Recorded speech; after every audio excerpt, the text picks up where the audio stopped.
नमस्कार, SBT news में आपका स्वागत है। पेश है 17 जनवरी मंगलवार दोपहर 1:15 बजे राजस्थान की 15 बड़ी खबरें। सबसे पहले एक नजर डालते हैं आज की हेडलाइंस पर। नड्डा के एक्सटेंशन पर आज लग सकती है मुहर। भारत जोड़ो यात्रा, राहुल का सुरक्षा घेरा तोड़, युवक गले लगा। बीजेपी की राष्ट्रीय कार्यकारिणी की बैठक में गुजरात फॉर्मूले पर चर्चा। भाजपा प्रदेशाध्यक्ष पूनिया ने दिया बैठक में प्रेजेंटेशन। अब राजस्थान में भ्रष्टाचारियों पर कसेगा शिकंजा। और अब खबरें विस्तार से। दिल्ली में भाजपा की राष्ट्रीय कार्यकारिणी की बैठक का आज दूसरा और आखिरी दिन है। आज पार्टी अध्यक्ष जेपी नड्डा का कार्यकाल बढ़ाने पर मुहर लग सकती है। इसके बाद शाम 4 बजे प्रधानमंत्री नरेंद्र मोदी तमाम पदाधिकारियों को संबोधित करेंगे। मोदी की स्पीच को मार्गदर्शन वक्तव्य कहा गया है। इसके बाद 2 दिन की मीटिंग खत्म हो जाएगी। पहले दिन यानी सोमवार की मीटिंग से पहले प्रधानमंत्री नरेंद्र मोदी ने संसद मार्ग के पटेल चौक से लेकर एनडीएमसी कन्वेंशन सेंटर तक 15 मिनट का रोड शो किया। पंजाब में भारत जोड़ो यात्रा के दौरान राहुल गांधी की सुरक्षा में 2 बार चूक हुई। होशियारपुर में पहले तो एक युवक भागते हुए आया और जबरन राहुल को गले लगा लिया। इसके बाद एक संदिग्ध भी राहुल के काफी करीब पहुंच गया था।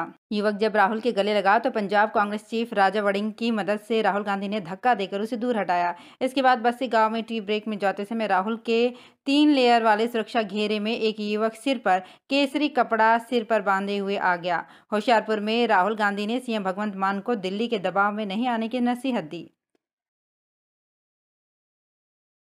दिल्ली में चल रही बीजेपी के कार्यकारिणी बैठक का आज दूसरा दिन है। पहले दिन यानी सोमवार को सबसे ज्यादा चर्चा गुजरात में पार्टी की जीत के फॉर्मूले की रही। इसी मॉडल को कर्नाटक में आगे बढ़ाया जाएगा। कर्नाटक में मई तक चुनाव होना है। आज चुनावी राज्यों की लीडरशिप का भी टेस्ट होगा। उन्हें अपनी जीत का रोड मैप और इसके लिए क्या तैयारी की है ये बताना है। पहले दिन का दूसरा अहम मुद्दा विपक्ष के बीजेपी और पीएम मोदी के खिलाफ नेगेटिव कैंपेन चलाने और अभद्र भाषा के इस्तेमाल का रहा।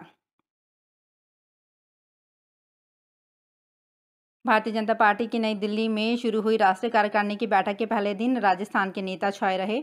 प्रधानमंत्री नरेंद्र मोदी और राष्ट्रीय अध्यक्ष जेपी नड्डा की मौजूदगी में यहां प्रदेश अध्यक्ष सतीश पूनिया ने प्रदेश में पार्टी की गतिविधियों को लेकर प्रेजेंटेशन दिया।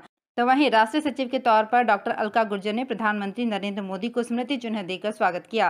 इधर पूर्व सीएम वसुंधरा राजे ने बतौर राष्ट्रीय उपाध्यक्ष राष्ट्रीय पदाधिकारियों के बैठक के उद्घाटन सत्र का दीप प्रज्वलित कर शुभारंभ किया। पूनिया ने बताया कि राजस्थान में किसान और युवा सहित हर वर्ग राज्य सरकार की नीतियों का विरोध कर रहा है। राजस्थान में रंगे हाथ रिश्वत लेने के बाद भी अभियोजन स्वीकृति नहीं मिलने से बचने वाले भ्रष्ट अधिकारियों की अब खैर नहीं। संबंधित विभाग के मुखिया अपने स्तर पर भ्रष्टाचार निरोधक ब्यूरो को भ्रष्ट अधिकारी व कार्मिक की अभियोजन स्वीकृति नहीं देकर मामला बंद करवा देते थे। अब राज्य सरकार ने भ्रष्ट अधिकारी की अभियोजन स्वीकृति नहीं देने से पहले इसकी मंजूरी विशेष कमेटी से लेने का प्रावधान किया है। सरकार ने मुख्य सचिव उषा शर्मा की अध्यक्षता में विशेष कमेटी का गठन किया है, जिसमें गृह सचिव व कार्मिक सचिव सदस्य होंगे। अलवर के इंदिरा गांधी स्टेडियम को नया लुक प्रदान किया जा रहा है। स्टेडियम को चमकाने के लिए रंग रोगन का कार्य चल रहा है। संभवतः 26 जनवरी तक स्टेडियम नए लुक में नजर आएगा। स्टेडियम के सौंदर्यीकरण के लिए यूआईटी ने बजट दिया है। इसमें होने वाले सभी कार्य यूआईटी के माध्यम से हो रहे हैं। स्टेडियम के निकास द्वारों को तिरंगे के रंग से रंगवाया गया है। वहीं स्टेडियम में आने वाले वाहनों को खड़ा करने के लिए अब पार्किंग व्यवस्था की जा रही है। स्टेडियम के चारों ओर पक्की सड़क बनाई जा रही है। राजस्थान गवर्नमेंट हेल्थ स्कीम में ओपीडी इंजेक्शन्स की बिक्री पर रोक लगा दी गई है। सरकारी कर्मियों पेंशनर्स को डे केयर या अस्पताल में भर्ती होकर ही इंजेक्शन लगवाने पड़ रहे हैं। इसके तहत सभी एंटीबायोटिक और कैंसर, किडनी, हृदय व अन्य रोगों के इंजेक्शन अब अस्पताल में ही लगवाए जा सकेंगे। अस्पताल गवर्नमेंट हेल्थ स्कीम में ओपीडी इंजेक्शन्स की बिक्री पर रोक लगा दी गई है। प्रशासन का तर्क है कि इंजेक्शन्स की बिक्री में अनियमितता सामने आने के बाद ये निर्णय किया गया है। जयपुर में आगरा रोड से दिल्ली बाईपास होते हुए चौम तक पहुंचने वाली उत्तरी रिंग रोड के लिए जमीन अवाप्ति का काम शुरू हो गया है। भूमि अवाप्ति अधिकारी की ओर से national highway authority of India ने जमीन अवाप्ति की अधिसूचना जारी करने का प्रस्ताव भिजवाया है। इस अधिसूचना का गजट जारी होने के इस जमीन अवाप्ति के संबंध में आपत्तियां एवं सुझाव मांगे जाएंगे। जयपुर शहर में ट्रैफिक के दबाव को देखते हुए नॉर्दर्न रिंग रोड बनाई जाएगी। कोटा में जब से 2 नगर निगम बने हैं तब से कर्मचारियों को लेकर तो परेशानी बनी हुई है, लेकिन डिपार्टमेंट को लेकर भी कमी का सामना करना पड़ रहा है। फायर डिपार्टमेंट की बात करें तो जहां नगर निगम दक्षिण में 3 फायर स्टेशन है, वहीं कोटा उत्तर निगम एरिया में केवल एक ही फायर स्टेशन है, जबकि दोनों निगम क्षेत्रों का एरिया लगातार बढ़ रहा है। इसके बाद भी उत्तर में व्यवस्थाओं का विस्तार नहीं हो रहा है। कोटा उत्तर निगम क्षेत्र में 12 रोड पर नया नोहरा के आगे तक व नदी पार बूंदी रोड पर बड़गांव भदाना तक इलाके का विस्तार हो चुका है। इसके बावजूद उत्तर निगम में संसाधनों का टोटा है। केंद्रीय संस्कृति एवं संसदीय कार्य राज्य मंत्री अर्जुन राम मेघवाल ने कहा कि वर्ष 2013 से पहले तक केवल 8 मूर्तियां विदेश से भारत लाई गई जो चोरी होकर विदेश चली गई थी, लेकिन 2014 में नरेंद्र मोदी की सरकार आने के पश्चात चोरी होकर विदेश गई 229 मूर्तियां भारत लाई जा चुकी हैं। मेघवाल आज यहां दुर्ग पर 25 वर्ष पूर्व बारडोली से चोरी हुई नटराज की मूर्ति लंदन म्यूजियम से वापस चित्तौड़गढ़ लाने एवं जौहर स्थल पर तीनों जौहर के इतिहास बताने वाले शिलालेख के लोकार्पण कार्यक्रम को संबोधित कर रहे थे। राजस्थान में देवस्थान विभाग के वरिष्ठ नागरिक तीर्थ यात्रा योजना के अंतर्गत अजमेर से रामेश्वरम रेलगाड़ी 25 जनवरी को अजमेर रेलवे स्टेशन से रवाना होगी। पहले भीलवाड़ा जिले के यात्रियों को अजमेर रेलवे स्टेशन जाना प्रस्तावित था, किंतु वरिष्ठ नागरिकों की सुविधा के मद्देनजर अब भीलवाड़ा जिले के 314 यात्री भीलवाड़ा रेलवे स्टेशन ही सवार होंगे।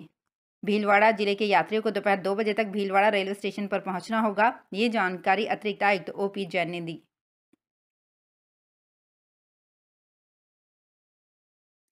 राजस्थान में सचिन पायलट समर्थक वन मंत्री हेमाराम चौधरी ने CM अशोक गहलोत सहित लंबे समय से पदों पर काबिज पार्टी के सीनियर नेताओं पर निशाना साधा है।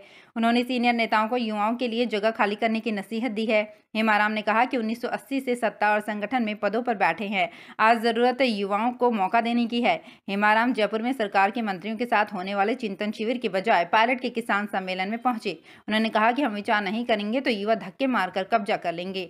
वे सोमवार को परबत्सर में सचिन पायलट के साथ किसान सम्मेलन में बोल रहे थे। दिल्ली की एक अदालत ने प्रवर्तन निदेशालय की याचिका पर सुनवाई के बाद सोमवार को जांच एजेंसी को दिल्ली के स्वास्थ्य मंत्री सत्येंद्र जैन के साथ गिरफ्तार किए गए 2 आरोपियों वैभव जैन और अंकुश जैन से पूछताछ की अनुमति दे दी। विशेष लोक अभियोजक NK मट्टा ने ED की ओर से अदालत में दलील देते हुए कहा कि जांच के दौरान कुछ नए तथ्य सामने आए हैं और इसलिए उन्हें आरोपी A5 वैभव जैन और A6 अंकुश जैन से तिहाड़ जेल में आमने सामने बैठाकर पूछताछ करने की आवश्यकता है। हार्डकोर अपराधी जगदीश उर्फ जग्गा को सोमवार को कड़ी सुरक्षा के बीच श्रीगंगानगर जेल से चूरू CJM कोर्ट में पेश किया गया। इस दौरान कोर्ट परिसर को छावनी में तब्दील कर दिया गया। चप्पे चप्पे पर पुलिस की टीम को तैनात किया गया। इस दौरान DSP राजेंद्र बुर्डक के नेतृत्व में कई थानों की पुलिस टीम मौजूद रही। DSP बुर्डक ने बताया कि साल 2021 में कोतवाली थाने में हार्डकोर जग्गा के खिलाफ मामला दर्ज हुआ था। तब वो चूरू की जिला जेल में बंदी था। उस समय जेल में तलाशी के दौरान उसके कब्जे से मोबाइल फोन बरामद हुआ था। राजस्थान में इन दिनों कड़ाके की ठंड पड़ रही है। चूरू, सीकर, फतेहपुर, माउंट आबू, करौली और चित्तौड़गढ़ का तापमान माइनस में है। पाला पड़ने से फसलों को नुकसान हो रहा है।